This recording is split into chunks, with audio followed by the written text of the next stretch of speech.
Remdesivir इंजेक्शनचा corona रुग्णांना मोठा फायदा होत असल्याचं सांगण्यात येतंय खरं. त्यामुळे रुग्णांच्या नातेवाईकांना रेमडेसिवीर मिळवण्यासाठी मोठे शर्थीचे प्रयत्न करावे लागतात। प्रत्येकाला वाटतंय की रेमडेसिवीर जर मिळालं तर आपला रुग्ण वाचू शकेल आणि त्याला बरं होण्यासाठी सुद्धा याच इंजेक्शनची अत्यंत गरज आहे। त्यामुळे कोणतीही किंमत मोजून रुग्णांचे नातेवाईक ते इंजेक्शन खरेदी करायला तयार आहेत। मात्र खरंच रेमडेसिवीर इंजेक्शन हे लाईफ सेव्हिंग आहे का?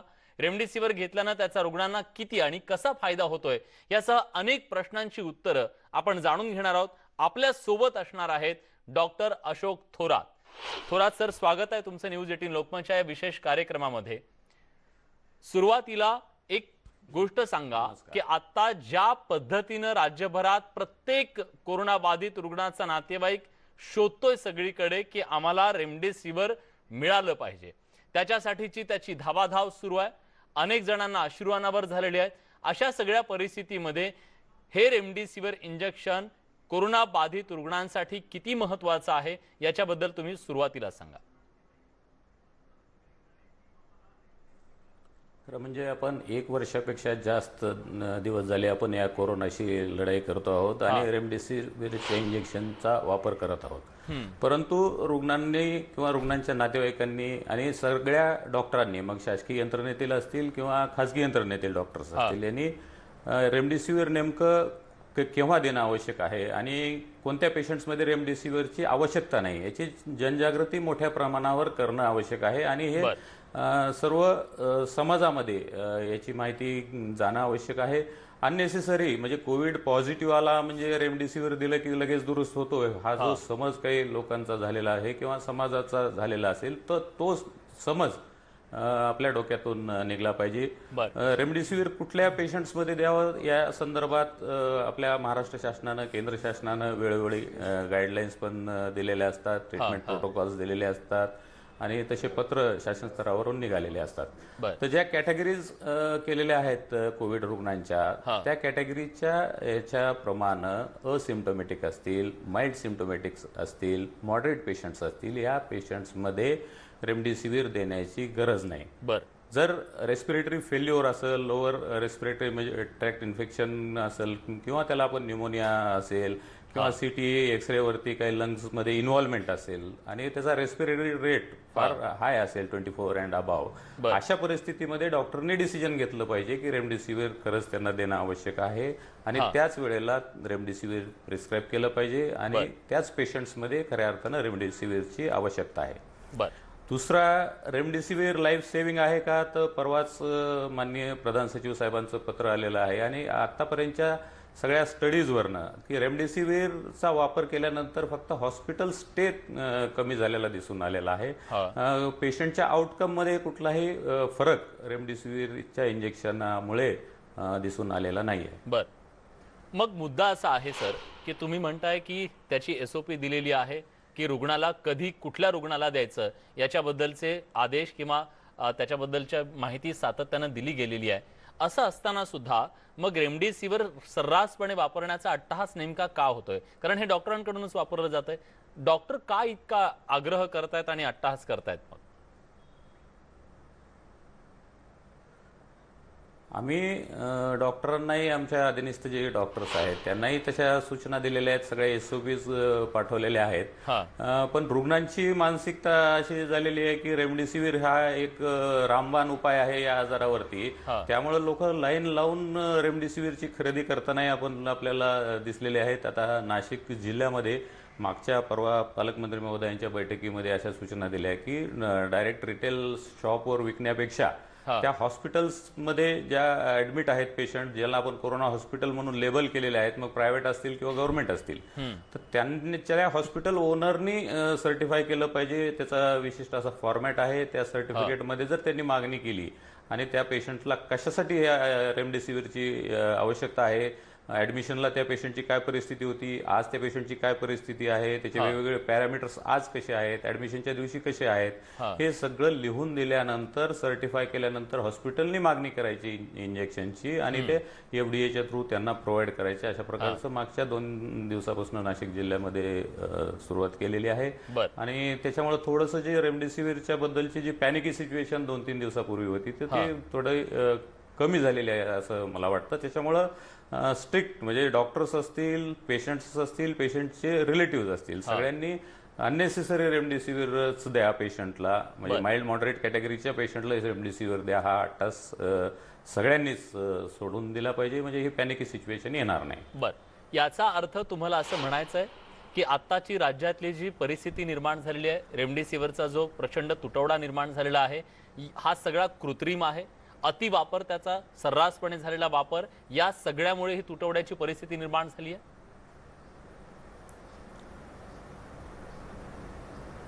नाही, तसं म्हणजे मला तसं म्हणता येणार नाही, कारण तसं आपल्याला कुणी तक्रारही केलेली नाही आणि तसं काही आपल्याला निदर्शनासही आलेलं नाही. पण जे बॉर्डर लाईन केसेस असतात जिथे डॉक्टर जज करू शकतात, तशा वेळेला डॉक्टरने व्यवस्थित जज केलं पाहिजे, पेशंटची काउन्सिलिंग पण केली पाहिजे आणि पेशंट जर 8 तास धरत असतील तर त्यांना पण व्यवस्थितपणे हे समजून सांगितलं पाहिजे. आणि तसं जर केलं तर निश्चितपणानं थोडंसं हे सिच्युएशन जे आहे त्याला आपण टॅकल करू शकू असं मला वाटतं. बरं, तुम्ही सिव्हिल सर्जन आहात सर. परवा एक अभ्यास समोर आला या संदर्भातला, कोविडच्या रेमडेसिवीरच्या वापराच्या संदर्भातला. पुणे विभागीय आयुक्तांनी त्याच्याबद्दलचं एक वक्तव्य केलं की जेव्हा सरकारी दवाखान्यामध्ये एखाद्या रुग्णावरती उपचार केले जातात कोविडच्या, तेव्हा 2:1 अशा प्रमाणात ते दिलं जात आहे, म्हणजे 2 रुग्णांपैकी एका रुग्णाला रेमडेसिवीर दिलं जात आहे. पण खाजगी रुग्णालया मात्र सर्रास प्रत्येक आलेल्या पेशंटला रेमडेसिवीर दिलं जात आहे. ही परिस्थिती कारणीभूत आहे? मग या सगळ्या खाजगी जे डॉक्टर आहेत ते डॉक्टर असं का करत असावेत, असा प्रश्न सुद्धा आम्हाला पडू शकतो. तुमचं काय मत आहे? नाही, असं मला तरी तसं निदर्शनास आलेलं नाही. आणि जर आपण म्हणताय ते जर खरं असेल प्रायव्हेटमधलं तर ते निश्चितपणानं चुकीचं आहे. पुणे विभागीय आयुक्त सौरभ राव यांनी याच्या संदर्भातली माहिती दिली होती. त्यांनी असं म्हटलेलं होतं की हा जो डेटा समोर आलेला आहे त्याच्यातून हे स्पष्ट दिसतंय आणि ही कृत्रिम टंचाई आहे. मग तसं जर प्रायव्हेट हॉस्पिटल्समध्ये प्रायव्हेटचे जे स्पेशलिस्ट डॉक्टर्स आहेत आमचे, ते जर असं करत असतील तर ते नक्कीच चुकीचं आहे. आणि जर अननेसेसरी वापर झालाच असेल तर तुटवडा साहजिकच आहे, तुटवडा आहे ना. ठीक आहे. आणखीन एक मुद्दा आहे सर. जेव्हा आपल्याला लक्षात येत होतं की आधी इंग्लंडमध्ये, त्याच्यानंतर अमेरिकेत, या ब्राझील, या सर्व देशामध्ये दुसरी लाट ही प्रचंड मोठं थैमान घालते हे लक्षात आलं होतं. आपण तेव्हाच अलर्ट होऊन रेमडेसिवीर इंजेक्शनाच्या बद्दलची सगळी तरतूद करणं शक्य नव्हतं का? आपण तिथं कमी पडलो असं वाटतंय का ते नियोजन करण्यामध्ये? नाही, मला नाही असं वाटत.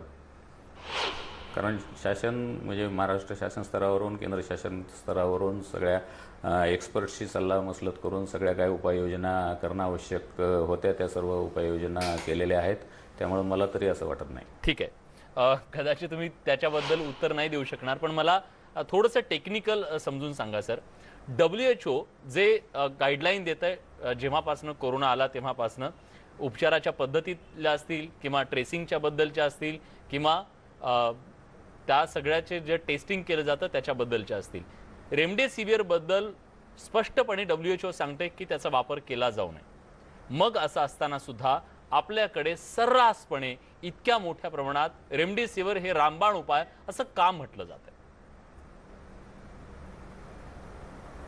नाही, आपण शासनाकडून कुठेही आपण असं रामबाण उपाय म्हटलेलं नाही. ज्या ट्रीटमेंट प्रोटोकॉल्समध्ये स्पष्टपणे लिहिलेलं आहे की हे फक्त तुमचा हॉस्पिटल स्टे कमी करणारं इंजेक्शन आहे, ट्रीट करणारं किंवा रामबाण उपाय ज्याला आपण म्हणतो तशा प्रकारचं इंजेक्शन नाही, असं आमचे ट्रीटमेंट प्रोटोकॉल जे आलेले आहेत त्याच्यामध्ये स्पष्टपणे तसं लिहिलेलं आहे. नक्की सर. मला आणखी काही गोष्टी तुमच्याकडून जाणून घ्यायच्या आहेत याच्या संदर्भातल्या, कारण सर्वसामान्यांच्या मनात आज जे प्रश्न आहेत त्या प्रश्नांची उत्तरं खरं तर देणं गरजेचं आहे. ही पॅनिक सिच्युएशन दूर होणं गरजेचं आहे. काही गैरसमज असतील ते सुद्धा दूर होणं अत्यंत गरजेचं आहे. तुम्ही सोबत राहाच, पण एक विशेष बाब आपल्याला जाणून घ्यायची आहे, ते म्हणजे पंतप्रधान नरेंद्र मोदी यांचं आत्मनिर्भर भारताचं आवाहन देशाच्या अर्थव्यवस्थेच्या एका महत्त्वाच्या टप्प्यावर आलंय. दरम्यान नेटवर्क 18 आणि ITC द्वारे प्रस्तुत स्वाभिमान भारत या आमच्या विशेष मोहिमेत आम्ही आपल्यासाठी देशभरातील आत्मनिर्भरतेच्या खास कहाण्या पोहोचवत असतो. ही कहाणी आहे ITCची संगीत रिसर्च अकादमीमधील, जी भारतीय शास्त्रीय संगीताच्या परंपरेला वेगळ्या उंचीवर घेऊन जाते.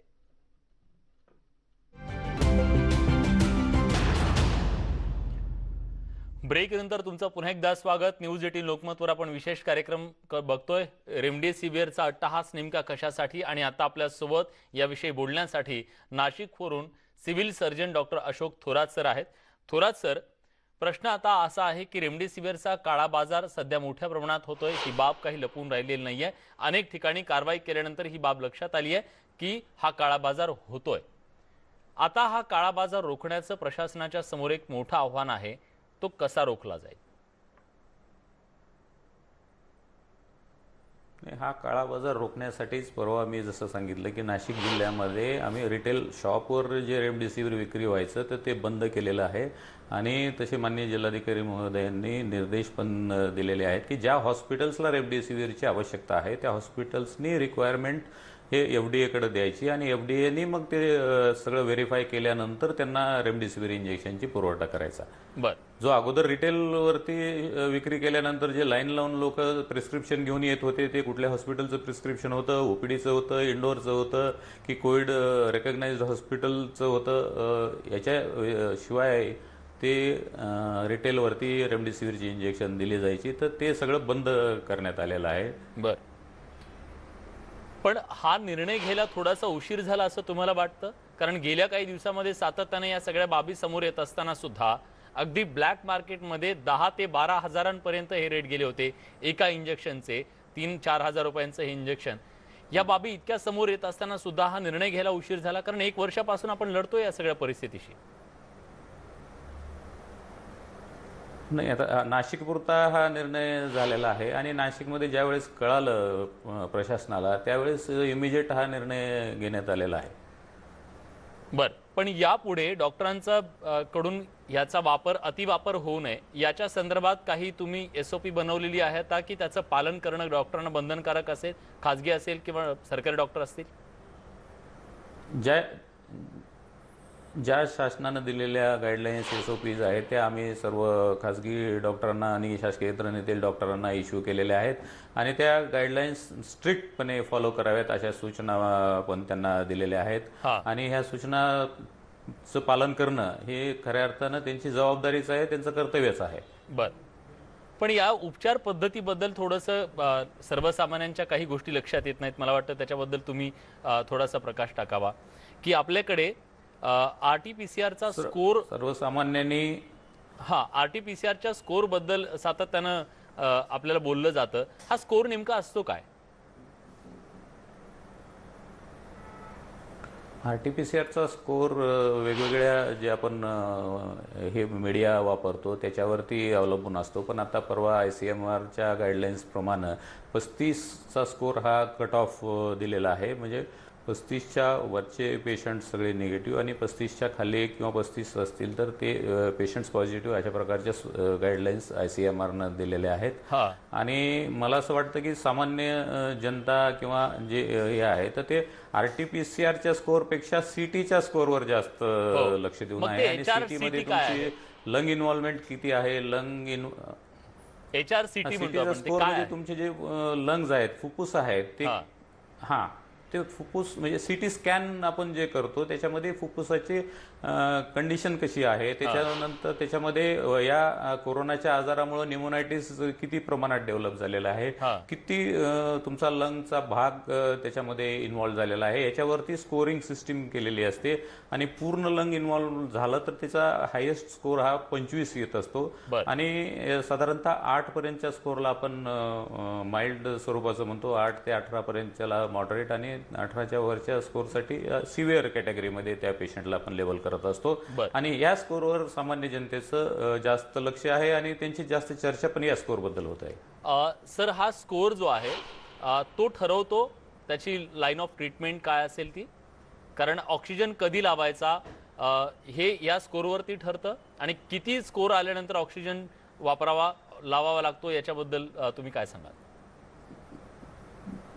नाही, ऑक्सिजनचं आम्ही असंही बघितलेलं आहे की स्कोर जास्त असला तरी बऱ्याच पेशंट्सला ऑक्सिजन लावावं लागलेलं नाही आणि काही पेशंट्स असे पण पाहिलेत की त्यांचा स्कोर कमी असताना सुद्धा त्यांना ऑक्सिजन लावावं लागलेलं आहे. बर. म्हणजे ह्या स्कोरवर ऑक्सिजन लावणं किंवा न लावणं डिपेंड करत नाही. त्या पेशंटची कंडिशन कशी आहे, त्याचं ऑक्सिजन सॅच्युरेशन किती आहे, त्याच्यावर आपण ऑक्सिजन किती द्यायचं आणि कसं द्यायचं हे ऑक्सिजन सॅच्युरेशनवर आपण ठरवलं जातं. त्याच्या रेस्पिरेटरी रेट त्याच्यावरती आपण ठरवतो. बर. ही ऑक्सिजनची लेवल का महत्वाची आहे सर, जे सातत्यानं चेक केली जाते? आपल्या म्हणजे आपण ह्याला प्राणवायू म्हणतो ना. ऑक्सिजन जोपर्यंत आपण शरीरामध्ये ऑक्सिजन आहे किंवा आपण ऑक्सिजन इनहेल करतो, एअरमधून ऑक्सिजन घेतो आणि त्याच्यावरच आपला प्राण चालू असतो. आणि ती level he 95 and above maintain करणं आवश्यक असतं. 95च्या खाली जर गेली आणि तशीच जर खाली जात गेली तर हे आपल्या शरीरातल्या वेगवेगळ्या अवयवांवर विपरीत असा परिणाम करत असतं. त्याच्यामुळे ऑक्सिजन लेवल ही आपल्याला महत्वाची असते. बर. पण हे जे रेमडेसिवीर इंजेक्शन आहे ते नेमकं या उपचार पद्धतीत काय करतं? जेव्हा एखादा कोरोना बाधित होतो तेव्हा त्याच्या शरीरावरती ते काय काम करतं रेमडेसिवीर?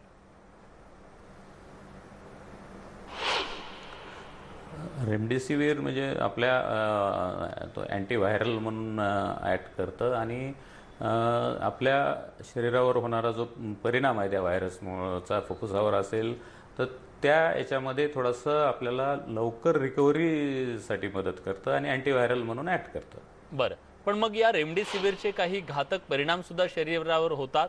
कारण काही गोष्टी अशा लक्षात आल्या होत्या ज्या विदेशामध्ये त्याच्याबद्दलच्या बाबी समोर आलेल्या होत्या, त्यानंतर त्या देशांनी ते वापरायला बंद केलेलं होतं. आपल्याकडे काही तसं तथ्य समोर आलेलं आहे? कुठल्याही इंजेक्शन्सचे साईड इफेक्ट्स हे असतातच. त्याचप्रमाणे ह्याही इंजेक्शनचे काही साईड इफेक्ट्स आहेत आणि त्यामुळेच आपण लाईफ सेव्हिंग ड्रग म्हणून आपण याचा वापरच करत नाही. आणि फार कमी केसेसमध्ये, जसं आपण अगोदरही यावर चर्चा केली, त्या कंडिशनमध्ये जिथं आवश्यक आहे त्याच ठिकाणी रेमडेसिवीरचा आपण वापर करतो आहोत. सर, एक शेवटचा प्रश्न. पोस्ट कोविड सुद्धा अनेक त्रास लोकांना सहन करावे लागत आहेत. तुम्हाला काय दिसून आलेलं आहे की जेव्हा कोरोनातून पूर्णपणे बरे झालेली मंडळी सुद्धा, व्यक्ती सुद्धा आणखी वेगवेगळ्या आजारांना सामोरे जात आहेत, ते नेमकं काय? पोस्ट कोविड आजार काय काय?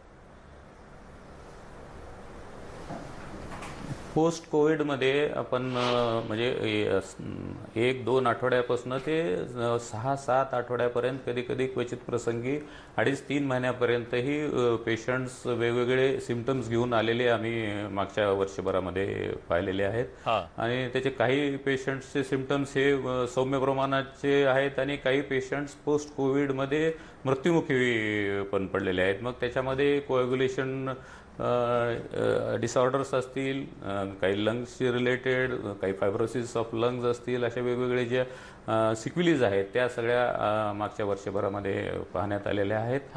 आणि त्याचं प्रमाणही बऱ्यापैकी पेशंट्स आपण पोस्ट कोविड ओपीडीमध्ये पाहिलेले आहेत. Thank you Thorat sir. कारण सर्वसामान्यांच्या मनात जे बेसिक प्रश्न आहेत तेच प्रश्न तुमच्याकडून जाणून घेऊन त्याची उत्तरं आम्हाला सर्वसामान्य माणसांपर्यंत पोहोचवायची होती. खूप सविस्तरपणे तुम्ही ही सगळी माहिती दिलीत, त्याबद्दल तुमचे मनापासून आभार. तुम्ही वेळ काढून आलात या सगळ्याबद्दल, त्याबद्दल धन्यवाद. यासोबत या विशेष कार्यक्रमात आपण इथेच थांबतोय. ताज्या घडामोडींसाठी बघत रहा न्यूज 18 लोकमत.